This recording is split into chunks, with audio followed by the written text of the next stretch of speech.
first Air Jordan 1, Spike Lee commercials. There you go. Nas coming out. Right Nas when I was coming out. in the 8th grade, right when I Yeah. started playing, or 7th grade, summer going into 8th grade. I was like, this world's amazing. And then, I mean, let's also just be real. Like, I wanted to be black. Listen. all the best players in the world were black. Man. All the best rappers, you know. Listen. So I'm trying to emulate anyone who had something about them. It's so funny you say that because we say the same shit about AR. We were like, AR, there's no way. There's no way you learned that in fucking Arkansas. Right. Markeith Moore, as we call him, Smooth on the team. He was like, no, fuck that. I'm not believing you from Arkansas. You got to be from New Jersey or whatever. all of that, you got that bop, bop, bop, bop. Like, you didn't learn that shit in Arkansas. No, but that's the thing. I'm sure he, like me, was like, I want to do more with the ball. I want to be able to beat better players off the dribble. I want to, you want to emulate the greats. And for me, that was an exciting way to play, was like watching, Hardaway Killer crossover, or Kenny Anderson, or these guys I grew up watching were just wizards with the ball. Like Isaiah was my hero. Like his handle was amazing, his ability to create space shots. LeBron sat down with Steve Nash, and Steve Nash said he grew up wanting to be black, and they like, where'd you get your swagger from? And he said, I grew up since the 8th grade wanting to be black, and looking up to black people, all the best rappers are black, and you know what I'm saying? Like, I never really looked at Steve Nash as having the black swagger. I liked the way he played. He passed the ball, facilitated. First in Phoenix, he was a dog in Dallas. He was a dog in Phoenix again. But LeBron be having some interesting conversation with mixed company. And it's part of the rituals in Hollywood. That's why I kind of agree with what Michael Jordan said when they did The Last Dance, and his mother asked him to make a donation to that black Democrat dude, and he ended up losing. He didn't want to make a donation to him because he didn't want to get into the politics. Because Michael understood how the game was played. He made money from the man, so he couldn't go out here during his prime and do a whole bunch of pro-black shit. You know what I'm saying? So if you don't label yourself as being pro-black, in the industry, nobody should be pro-black, in my opinion. You might have pro-black intentions, and you might be doing some good, behind the scenes. But, go out there and you profess your pro-black or profess your political views that misconstrue people. Even though they forget, they still buy your product. If I was in the industry, I wouldn't have a label. And I guess if I got out the industry, or if I faded into the black, then maybe I would label myself. But I wouldn't have a label. White, black, orange, Simpson, yellow, I would stay out of it. But like I continue to tell y'all, man, a lot of these other cultures, they want to be us. That's just what it is. They fighting to be us. Remember back in the 90s, Sir Mix-a-Lot had the song Baby Got Back. Anybody remember that? And white women was talking about, Becky, look at her butt. It's so butt. That's how they really viewed big butts back then. They were nasty. You know what I'm saying? And whatever. That's how they viewed booties. That's how they viewed them.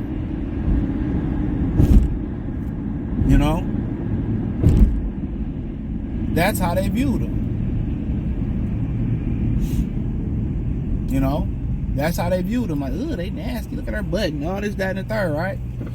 That's how they viewed them. Now, today, every white woman is doing RDLs. They doing whatever they can do to get a booty. They doing whatever they can to get them a booty now. Am I lying? They doing whatever they can to get a booty.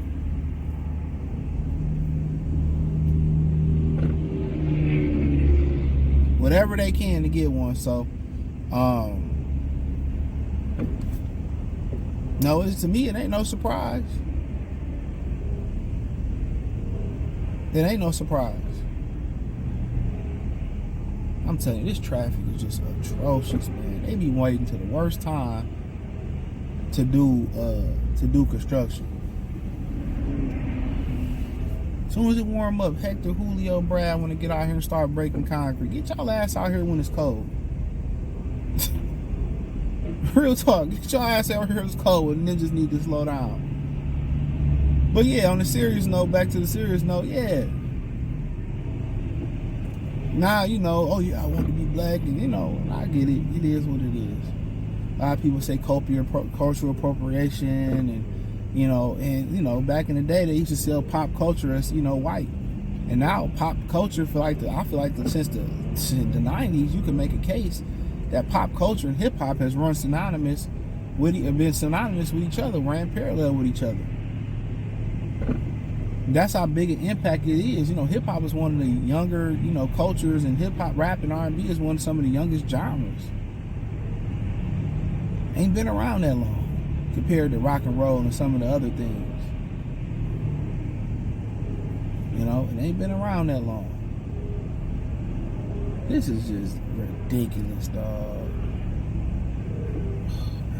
I literally hate this fucking freeway sometimes, dog. I'm getting a disdain for this freeway a lot. Because we literally at a standstill. They want to always bring it down to one lane. Ain't nothing wrong with this road, in my opinion. In Detroit, I done seen way worse. Honestly, this is pisses me off,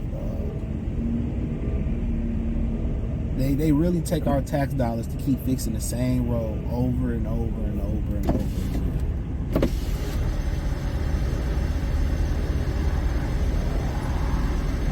But what can you do? What can you do about it, bro?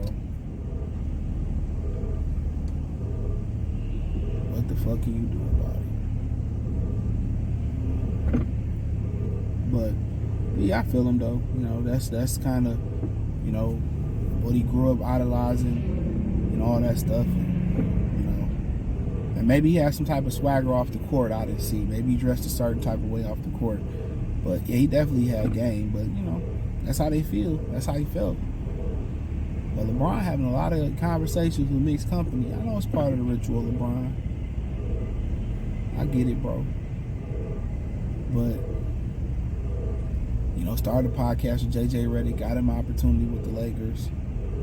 You know, and I haven't tried a job with Steve, you know, doing a podcast with Steve Nash. I know he had different people on the shot and watched the shot. I had no interest in them niggas talking. What they was talking about. Everybody don't need a podcast. But I will say LeBron does have a personality. I think he does have a personality. He kind of like he not like Michael. He do have a personality. But yeah, man. But, I mean, shit. You know, do his podcast thing. We'll do what he got to do. But him and Michael Jordan interview would be dope. I would like to see that. Probably when he retired. I think him interviewing and having Mike on the podcast, that shit would be sweet. But you know, we'll see. But yeah, man. I got 2 more funky ass days and I'm out for 4 days. So we need to hustle up here, bro. Need to hustle up, man. One day they doing some type of road work. Another day you can coast to work. You know, I get to work at 10. I do 10. Still fucking traffic. Still traffic. And then a lot of these people don't know how to merge. So when they merge to one lane, it ain't to the fact that it's the driving. These people literally, they talking about a literacy epidemic in America. We have a driving epidemic.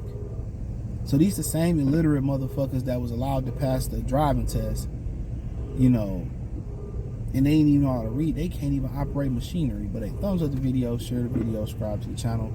Next subscribe button is the bell icon button. Hit all notifications. Increase your chance to get notifications.